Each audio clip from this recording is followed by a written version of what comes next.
Salve João Rafael, Luiz Roberto, Jurassic Lino fazendo o teste de som aqui, se está ok.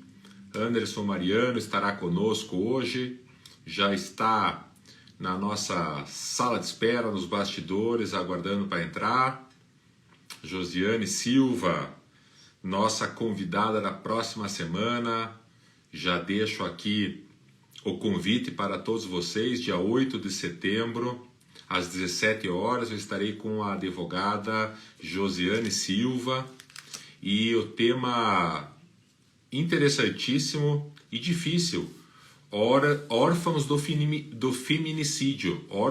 feminicídio, cifras obscuras da violência de gênero. Esse será o nosso tema da próxima quarta-feira, dia 8 de setembro, às 17 horas, com a Josiane Silva, que está aqui nos acompanhando hoje também. Obrigado, Josi. Grande abraço, beijo para você.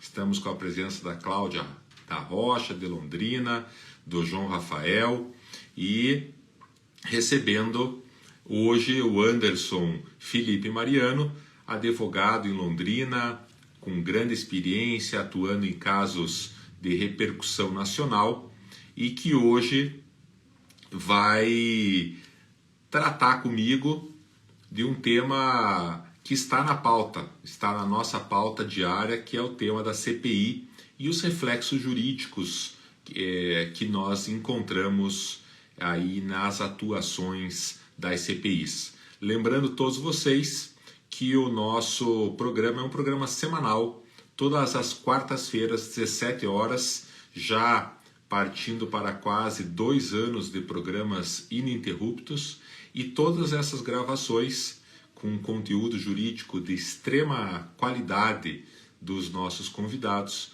está disponível aqui no IGTV do Instagram, onde você pode assistir, e especialmente disponível no YouTube do canal Arnes de Oliveira e Andreasa. Fica o meu convite para que você vá até o nosso canal do YouTube, faça a sua inscrição, basta um clique, dê um joinha, curta lá o nosso canal e assista esta enormidade já de programas que foram gravados com grandes temas jurídicos e com convidados de renome regional e nacional.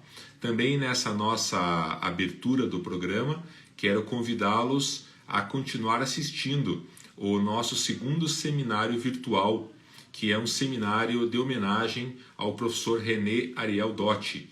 Este seminário começou na data de ontem, com uma abertura emocionante, com uma fala do Ari Fontoura, amigo do professor René, com uma fala do neto do professor René, o Gabriel Dotti, muito emocionante, com uma fala de 4 juristas, o Gustavo Scandelari, o Rodrigo Chemin, a Jéssica Norte, aí de Londrina, e a doutora Kate Saboia. E na noite de hoje, às 19 horas, nós teremos o segundo painel do nosso congresso em homenagem ao professor René Ariel Dotti. Transmissão ao vivo, também de forma gratuita, no canal do YouTube do Instituto Brasileiro de Direito Penal Econômico, IBDPE. Se você ainda não é nosso associado, também aproveite e vá no canal do IBDPE, no site é www.ibdpe.com.br, faça a sua inscrição, seja nosso associado e participe de eventos exclusivos para sócios. Agora sim, dados os recados iniciais, vamos... Nosso amigo advogado Anderson Mariano, que está entrando aqui na telinha conosco. Salve, Anderson, seja super bem-vindo. Obrigado pela tua presença.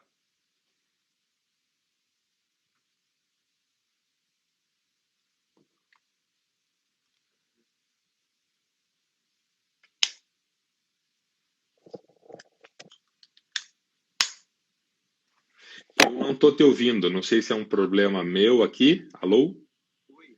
Agora sim, agora estou te ouvindo. Eu não sei se estava um problema, talvez um problema do meu fone. Seja bem-vindo, Anderson.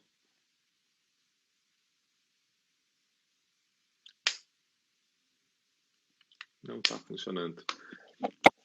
Eu vou pedir ajuda aqui para o Luiz Roberto, só para me confirmar, Luiz, se O som está falhando no meu ou a gente não ouve o Anderson? A gente está sem som aí, Anderson. Às vezes ele dá para ouvir um pouquinho, mas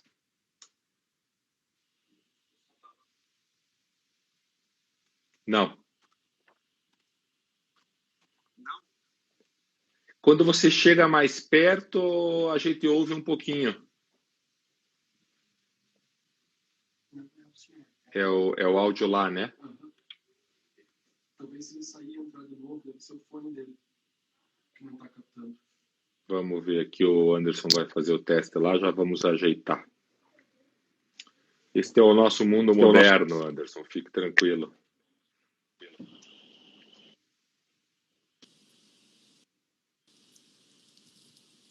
Agora eu acho que vai funcionar. Agora te ouço bem, agora sim. Agora ouve bem? Agora sim, agora funcionando. Então, novamente, Marlos, muito obrigado pelo convite aí. Um salve para todo mundo que está assistindo. É um imenso momento. E quando você me chamou, Marlos, eu fiquei pensando o que a gente podia tratar. Até te fiz a pergunta, falei, alguém já falou de CPI?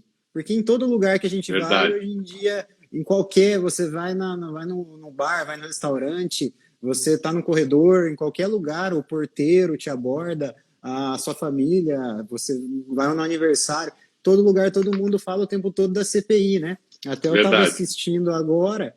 Então, assim, o objetivo meu era trazer esse debate aqui para a gente, não para tentar aprofundar na questão teórica da coisa, mas mais para a gente tratar do efeito prático, né, Marlos?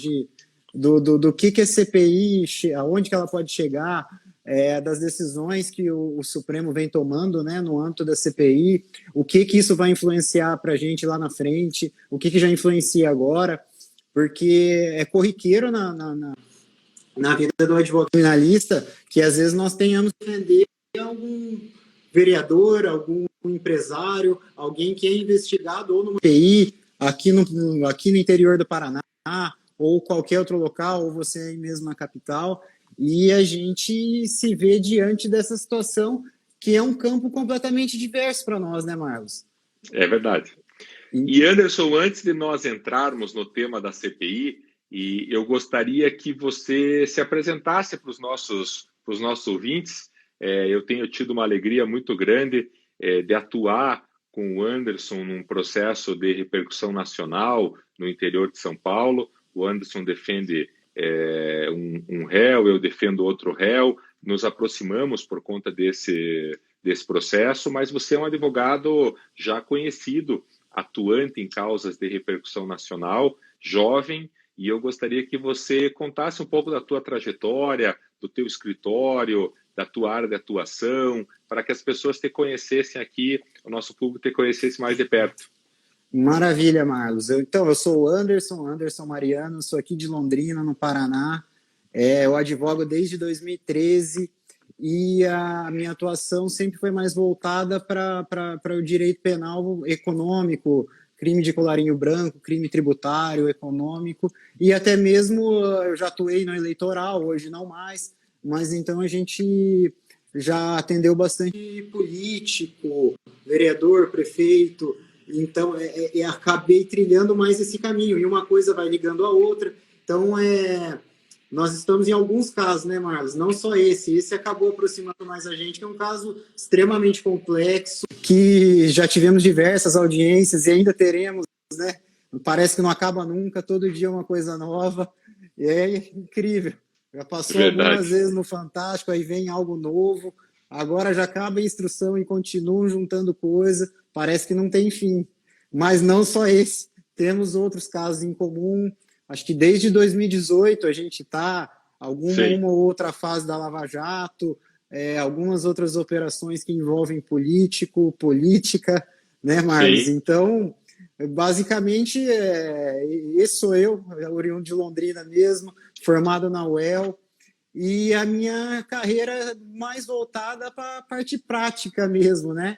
E sempre foi assim, uma coisa vai ligando a outra, e cá estamos, né, Marlos? Muito bom. Estamos, prazer imenso poder dividir aí esse tempo contigo. Você não tem noção como eu fico lisonjeado, viu, Marlos? Então, Alegria toda minha, Anderson. Seja super bem-vindo e parabéns aí pela tua trajetória, pelo teu sucesso. E aí nós Não, eu entramos agradeço. no tema que o Anderson deixou claro para nós no começo, que é o tema do momento, que é o tema dos bares, das rodas de conversa, das famílias, das pessoas que questionam os advogados sobre as CPIs, tudo isso por causa da CPI da Covid, que todo dia está transmitindo aí ao vivo em todos os canais de televisão, com todo tipo de depoimento, com a tropa de choque governista, com os senadores de oposição, enfim, é um assunto que domina o noticiário e deveria dominar mesmo, porque a situação é gravíssima. Mas a nossa conversa é tratar um pouquinho de o que é uma CPI, e eu acho que a gente pode começar por aí, né, Anderson, situando o pessoal Não, no que é uma CPI. exatamente. E, Né? Marlos, você fez uma excelente introdução falando exatamente da questão da CPI do Covid, que a gente vai tentar tratar do efeito prático e das decisões judiciais. E o interessante é que a própria CPI da Covid nasce de uma decisão judicial, correto? O ministro Barroso foi quem determina a abertura. A CPI nada mais é do que um órgão democrático de investigação, via de regra, que o Poder Legislativo fiscalizar o Executivo, e é um remédio democrático da minoria, porque para a instauração da CPI, você tem por necessidade CPI, ou até mesmo da CPMI, 1/3 da Casa Legislativa, ou seja, são 171 deputados ou 27 senadores, ou se for mista, tem que equivaler daí do Congresso. Então, atingindo esse número, o chefe da casa, seja do Senado, seja da Câmara, deveria abrir instaurar, né, dar abertura à comissão parlamentar de inquérito ou comissão parlamentar mista de inquérito. Mas como hoje tudo vai para o Poder Judiciário, até mesmo a abertura da CPI da Covid teve que partir de um mandado de segurança que o ministro Barroso defere, porque preenchia os requisitos legais, e então determina a abertura da CPI da Covid, que é essa que a gente está acompanhando no Senado Federal. Já tem algum tempo, já houve até mesmo a prorrogação, e cada dia é uma coisa nova, né, Marlos? Até hoje eu estava assistindo aqui, acompanhando um motoboy que levava dinheiro para... Eu não sei se você acompanhou também como que foi o depoimento dele, né? O motoboy conseguiu uma decisão no Supremo Tribunal Federal para que garantisse a ele o direito de não comparecer à CPI, o direito de ser investigado, como se precisasse pleitear isso judicialmente, né? O direito de ser investigado, um troço tão óbvio. E hoje ele resolveu comparecer espontaneamente, mesmo com uma decisão do ministro Nunes Marques, que dava a ele o direito de ir ou não. Só que o que foi o objeto da discussão, até eu queria trazer isso aqui para a gente discutir, foi o seguinte: se ele estava, se a defesa dele estava atendendo o interesse dele, especificamente, do motoboy ou da empresa. O tempo todo foi esse o debate. Perguntaram quem que estava pagando o advogado dele, quem que procurou o advogado dele, se ele tinha vontade mesmo de não ir, se ele tinha vontade de ir. Inclusive agora, não sei se já encerrou, e o debate ficou o tempo todo nesse sentido. Se o cara estava, o advogado dele estava prestando o papel de defensor dele mesmo, ou se ele estava servindo o papel de proteger a empresa. Então surgiu esse debate ali o tempo todo, até mesmo, se eu não me engano, a senadora Simone Tebet sugeriu que ele fosse representado pela Defensoria Pública, vez que ele não tem condição financeira de arcar com um advogado para atuação junto a uma corte superior. Então, Marcos, eu fico pensando o seguinte: até onde a CPI pode ir nesse questionamento e até onde os advogados devem se colocar numa situação como essa? Porque é comum que, às vezes, esse tipo de situação vem bater na nossa porta. Ou seja, a empresa investigada vai atrás do advogado para resolver uma situação. Só que daí o advogado deve fazer o juízo de valor. Quem que eu vou estar defendendo? Em que situação eu estarei defendendo? Qual que é o melhor para o meu representado? Quem que é o meu representado? Então, isso eu queria saber, o que você acha disso? Você acha que a CPI pode adentrar nessa questão, Marlos? O que o defensor faz numa situação dessa? São temas super relevantes e que quando o Anderson propôs a nós debatermos a questão da CPI e dos seus reflexos jurídicos, justamente são temas que escapam do próprio universo jurídico, né, Anderson? Quer dizer, Exatamente, isso é uma questão práticas. Ética do advogado, que aí eu acho que não é nem que a CPI nem pode adentrar. Aí, num contexto como um todo, pode parecer que é uma tentativa de obstrução à justiça, se tivesse uma questão de organização criminosa, e tem sim sendo investigado. E aí também a gente já entra, o ministro pode se exceder assim, e ele já cravar que o cara é investigado, porque diferentemente se o motoboy estivesse levando droga de um lado para o outro, ele estava levando dinheiro, pagando boleto, no banco, a mando do chefe dele. Ele não era formalmente investigado, não tinha nada que objetivamente colocasse ele na situação de investigado. E o ministro taxativamente assim colocou. Se certo ou errado, eu acho que nem incumbe a gente discutir. Mas se a CPI, aliás, se o Supremo Tribunal Federal toda vez se exceder nesse sentido de cravar que o cara é ou não investigado, vai esvaziar o efeito vai esvaziar, aliás, as atribuições da CPI, que quem faz essa avaliação é o presidente da CPI, são os membros da CPI, e obviamente os excessos serão podados pelo Poder Judiciário. Inclusive, um dos requisitos da CPI, uma das funções da CPI é justamente essa definição. Se a pessoa vai ser ouvida como testemunha, como depoente ou como investigado, essa decisão não é uma decisão que passa pelo Poder Judiciário. Estou certo, Anderson? Exato, exatamente. Exatamente. O Judiciário, o que ele pode intervir quando você tem situação extremamente objetiva. Às vezes acontece do cara ser chamado para prestar depoimento na condição de testemunha, só que o cara é investigado. Por quê? Porque ele teve o sigilo afastado. A CPI pode afastar o sigilo, ela afasta o sigilo e convoca o cara na condição de testemunha. Aí sim, obviamente, ele não é testemunha. Aconteceu isso até com aquele Roberto Dias, né, que ele era do Ministério da Saúde, ele tinha o sigilo afastado, enquanto todo mundo se socorria do nosso remédio constitucional para ter garantido o direito de permanecer em silêncio. Assim ele não fez, sabedor da condição de investigado que era, chegou lá, prestou o compromisso legal de dizer a verdade, o que estava errado, obviamente, e o senador Omar Aziz, depois, no final do depoimento dele, prende ele em flagrante pelo crime de falso testemunho, o que também é discutível, mas fez para dar um recado, se poderia ou não, depois o judiciário vai analisar. E vai analisar de maneira objetiva, que pode, tanto que fez, né? E esse é um ponto que eu queria puxar, essa questão das prisões em flagrante na CPI. Como é que você enxerga isso? E aí a gente viu justamente no caso do Roberto Ferreira Dias, que o senador Omar Aziz deu a voz de prisão, inclusive produziu um auto, né, se não me engano, um auto de prisão em flagrante. Como é que você enxerga isso, Anderson? Não, a partir do momento que o cara era investigado, obviamente ele não poderia ser preso em flagrante por isso. E eu tenho também alguns questionamentos quanto à prisão em flagrante pelo crime de falso testemunho.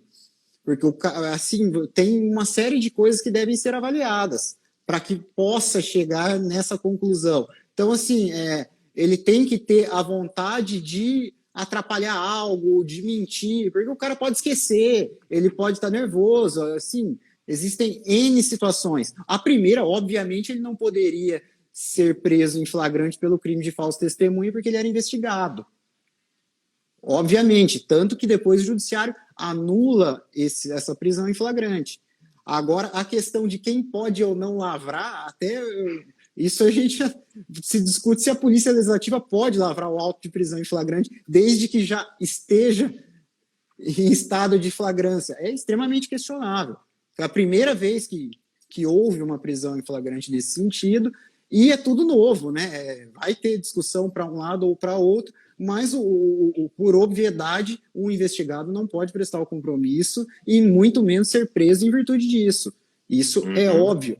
Agora, ali me pareceu, assim, talvez de maneira errada, mas me pareceu que o senador queria mais mandar um recado, né? Eu não sei se você ficou com essa impressão também, porque em toda a audiência da CPI foi ouvido um assessor do Bolsonaro, foi ouvido o ex-ministro Pazuello, e todo mundo faltava descaradamente com a verdade, falava que não se lembrava de coisa óbvia, e toda reunião da CPI era pedida a prisão, e o Omar Aziz não deu. Parece que ele escolheu o momento ideal para fazer aquilo que ele fez com caráter pedagógico. Obviamente, no campo de vista do direito penal, que é a nossa área, isso é absurdo. É absurdo. Tanto que foi anulado. Mas ali a gente tem que entender que eles não são juristas, eles são senadores da República, podem ser deputados, mas ali eles são políticos. Eles são políticos e estão incumbidos momentaneamente de um poder de investigação e assim o farão. E diferentemente do Poder Judiciário, eles ouvem e devem ouvir realmente a voz da sociedade. Então, ali, o que você vê cada um dos senadores usa os seus 15 minutos para falar com o seu eleitorado. Hoje eu estava assistindo, cada senador da base governista, o cara usava os 15 minutos, o senador Heinz para defender ainda coisa que não tem mais nem discussão, defender cloroquina, defender ivermectina. O cara usa aqueles 15 minutos para o Twitter, Marlos, porque hoje em dia é assim. E democraticamente os caras estão no direito deles. Então, esse é o questionamento que eu tenho quanto ao excesso de interferência do Poder Judiciário. Porque o que acontece? A gente provoca diversas decisões conflitantes, e o que é pior, Marlos, que aí o objetivo até do que eu queria tratar contigo, que isso aí vai ecoar no Brasil todo. Ali no Supremo... Esse é um ponto, e aí eu quero fazer esse gancho para puxar esse tema para você, Anderson, porque sempre a postura de um caso líder, por assim dizer, ele acaba influenciando toda a situação no Brasil. Então, eu sempre lembro, quando nós tivemos a ação penal 470, a postura do então ministro Joaquim Barbosa, extremamente grave no tratamento aos advogados, extremamente difícil no trato com os demais ministros, num tom autoritário que ele utilizou enquanto arrogante, enquanto relator. E isso se espalhou, e eu chamei à época o efeito Joaquim Barbosa, isso se espalhou pela justiça, especialmente pela justiça de primeiro grau, onde os juízes passaram a repetir essa postura do ministro Joaquim Barbosa. Depois nós tivemos na Operação Lava Jato, não só o ex-juiz Sérgio Moro, mas também o ainda juiz Marcelo Bretas e outros juízes em diversas operações pelo Brasil todo, que assumiram uma posição ao estilo Sérgio Moro. E aqui na CPI da Covid a gente assiste essa pressão, você estava bem colocando a questão das prisões que as CPIs acabam efetuando, e você mencionou o caso do Roberto Dias ali na CPI da Covid, depois teve uma fiança de 1.100, depois foi anulado. Isso gera um reflexo e em todos os movimentos de CPI, nas câmaras de vereadores, nas assembleias legislativas, e você que tem uma atuação grande nessa área, sente esse reflexo, essa confusão toda entre o Supremo e a CPI, essa questão desses excessos que a CPI comete. Aqui a gente não está fazendo uma avaliação do mérito do conteúdo da CPI, porque o mérito é chocante, quer dizer, todos os dias a gente se surpreende com a quantidade de crimes que são e foram cometidos por essa quadrilha que tomou conta do Palácio do Planalto, mas aqui a gente está discutindo os aspectos jurídicos. Você percebe esse espraiar dessa forma de agir, de forma atabalhoada nas demais CPIs, Anderson? Marlos, com toda certeza, isso vai reverberar por anos aí. por anos e anos, em toda comissão processante, que um vereador for processado, um prefeito for processado, ou até mesmo CPI, eles usam como paradigma o que ocorreu lá em Brasília. E vai ecoar e vai continuar ecoando. É por isso que eu falo, além dos excessos da CPI, que a gente vê mesmo, a gente vê a CPI às vezes afrontando o advogado, o direito do advogado. Teve um bate-boca do Toron com o senador Otto Alencar, foi uma brincadeira extremamente besta do senador com o Toron. Hoje mesmo, diversas vezes, o Omar Aziz ele pega para dar bronca no advogado, ele sai, aí ele volta, e aquela postura é para querer ganhar visualização na internet, é uma postura que é assim. Agora, o judiciário me preocupa mais, porque lá em cima, no Supremo Tribunal Federal, todos os ministros são extremamente competentes e técnicos, só que o que vai passar de recado para o juiz de primeiro grau aqui? Essa decisão do ministro Nunes Marques de garantir ao cara o direito de ser investigado. E ele nem sabia o que seria esse direito ou não. Hoje ele estava explicando na CPI, que foi uma decisão dos advogados. Mas aí vamos pensar que aconteça uma situação em nível local. Aqui em Londrina, uma CPI instaurada para investigar alguma situação envolvendo um prefeito municipal, e daí um juiz de direito entende por bem tomar uma decisão nesse sentido, ele definindo antes da CPI em que posição o cara vai ser ouvido e já falando que o cara nem precisa ir. Você esvazia completamente o efeito de uma CPI. Essa a preocupação que eu tenho. Eu acho o seguinte, como já é uma garantia constitucional, é um órgão que ele tem a sua previsão garantida pela Constituição, e é de minoria, ou seja, você precisa de apenas um terço para instaurar uma CPI. Ela já tem ela tem assim, um papel que é justamente o de investigar, e eventuais excessos devem ser podados pelo judiciário, não o judiciário ficar antecipando a situação. E tem que ser de maneira extremamente objetiva, Marlos, porque se você vai subjetivando cada vez mais, não vai valer mais nada uma CPI. Você esvazia completamente o objetivo dela, os efeitos dela. E ela erra, obviamente vai errar propositalmente, vai errar sem querer, eles vão esticando a corda, porque ali eles são políticos, é um tema, agora a CPI da Covid, extremamente sensível. Muita gente morreu por omissão, muita gente morreu até mesmo para favorecer grupo ou não.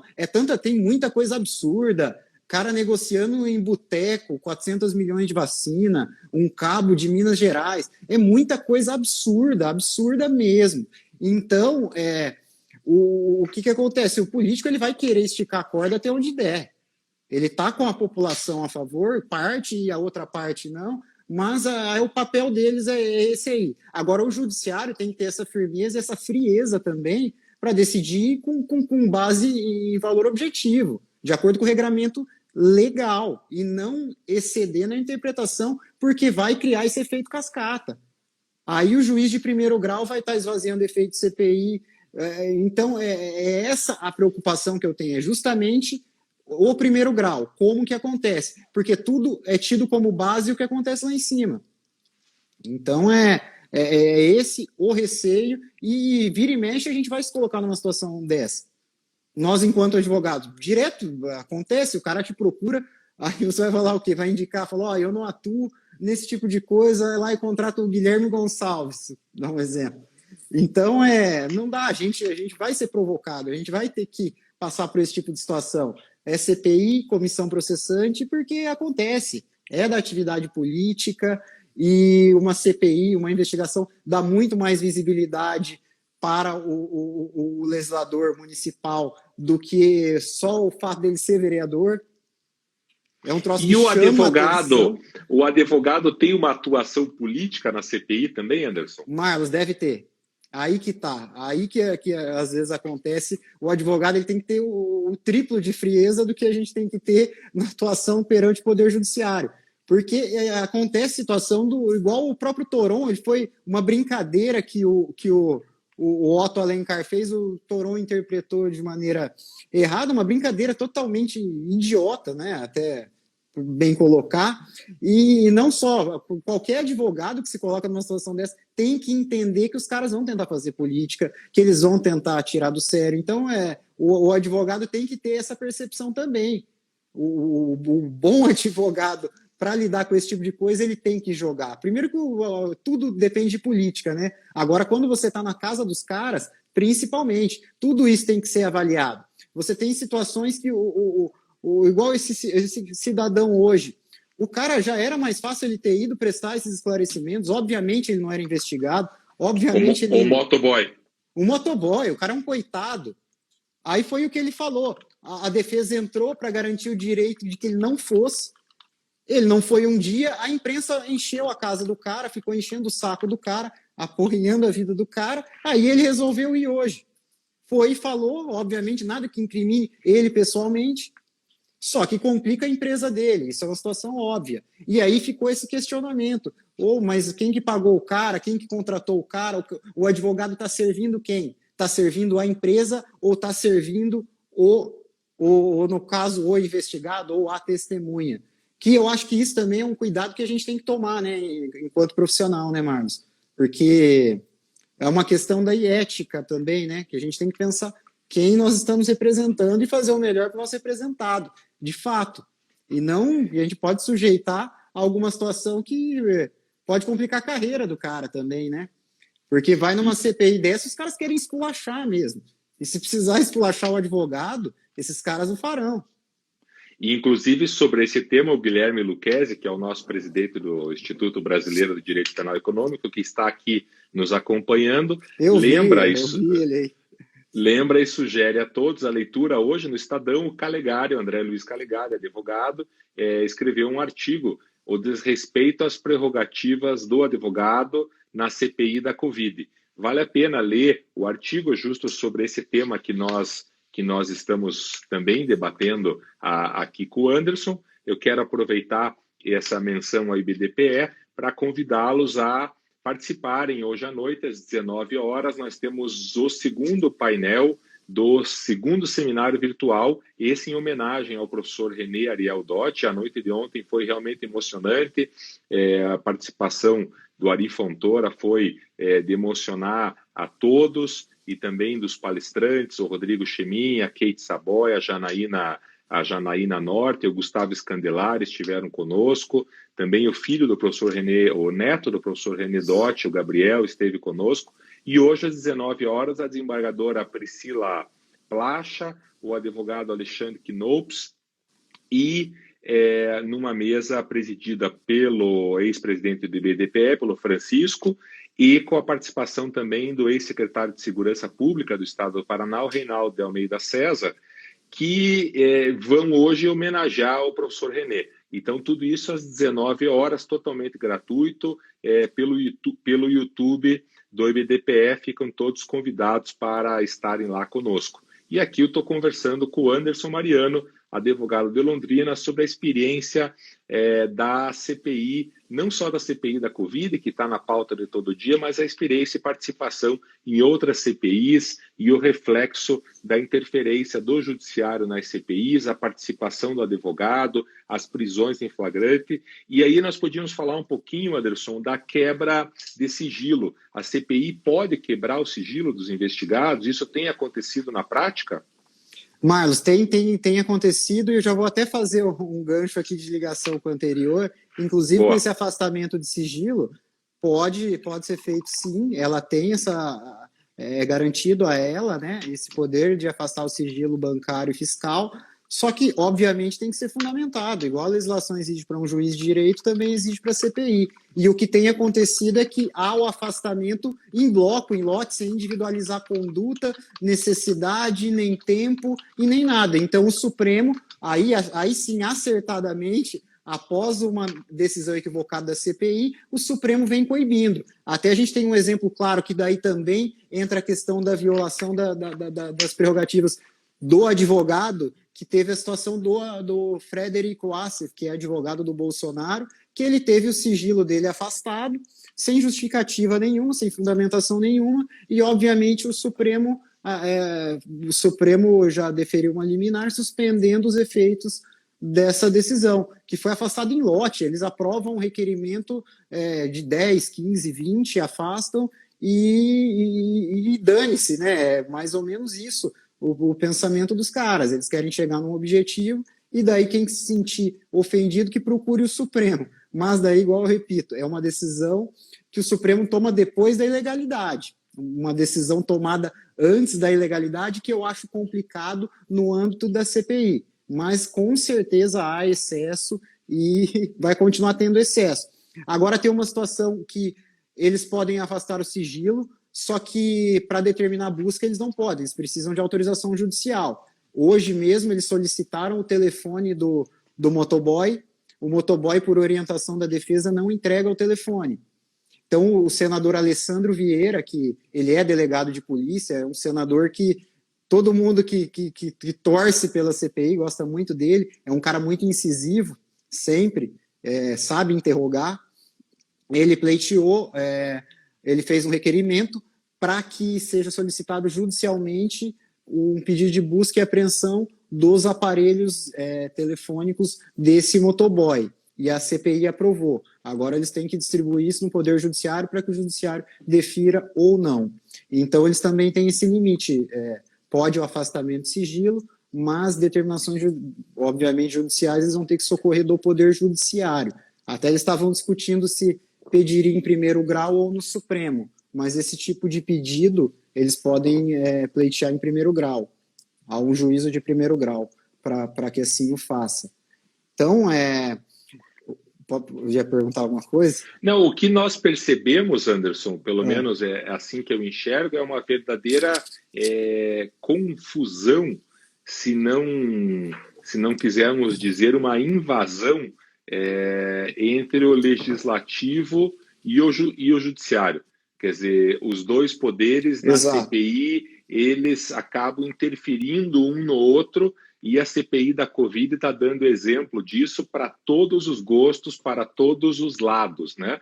Mas a gente percebe isso quando a gente sai da CPI da Covid. Você participou de inúmeras CPIs enquanto advogado, eu também de algumas. A gente percebe isso em todas as CPIs, quer dizer, o judiciário interfere antes, o judiciário acaba sendo chamado a intervir depois, a CPI ultrapassa o seu limite de atuação, agindo muitas vezes com excesso na sua atuação, o que seria um papel o que seria um papel do judiciário.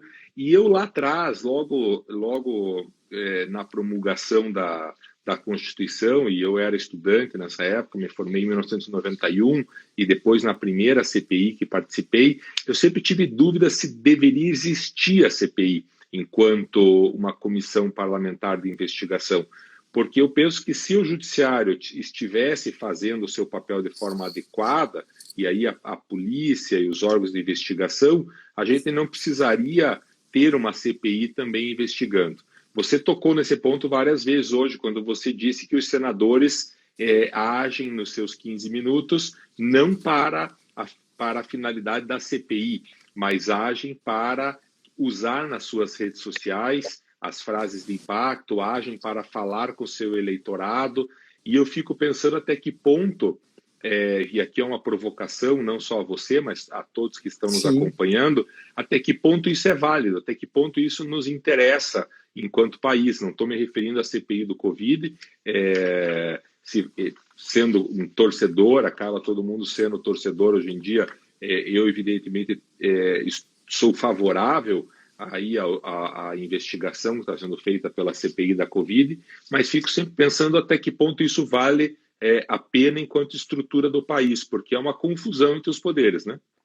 Não, eu concordo com você. Num cenário perfeito, num mundo perfeito, eu acho que não deveria existir mesmo. Mas como estamos tratando do Brasil com suas dificuldades, com suas irregularidades, com suas imperfeições, se faz necessário.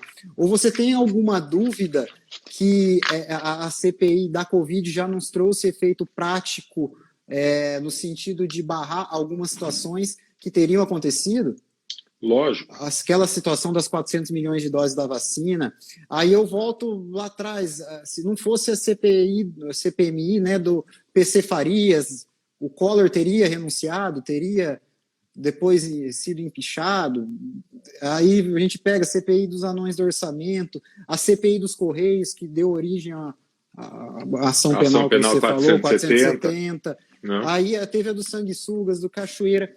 Então eu acho o seguinte, ela traz avanços positivos. É que a gente está num cenário que trata da política, o político ele vai até onde interessa para ele. Muita gente me pergunta, mas como que um senador investigado é o relator da CPI? Como se o cara não pudesse ser investigado, né? Mas muita gente acha que deslegitima, né, a CPI. Só que eu respondo sempre assim, na verdade o Senado, a Câmara dos Deputados é um reflexo da nossa sociedade. Lógico. Na nossa sociedade nós temos investigados, nós temos condenados, nós temos pessoas de todos os tipos. Os senadores estão ali porque foram eleitos. Então eles representam a população. Então, com seus defeitos, com suas qualidades, aquilo ali nada mais é do que um reflexo da nossa sociedade. Até de maneira igualitária. Então, tem que ter, Marcos. Tem que ter por quê? Porque existem situações que é complicado para o Ministério Público mexer com quem está no poder, ainda mais nesse nível, quando a gente fala do governo federal. O governo federal, querendo ou não, é muito complicado de você conseguir mexer enquanto você tem um presidente no poder. É complicado. E o político, seja por qual motivação, ele tem o interesse. Quem é da oposição, obviamente, quer tirar o cara de lá. Só que é aquilo, a sociedade precisa dessa transparência.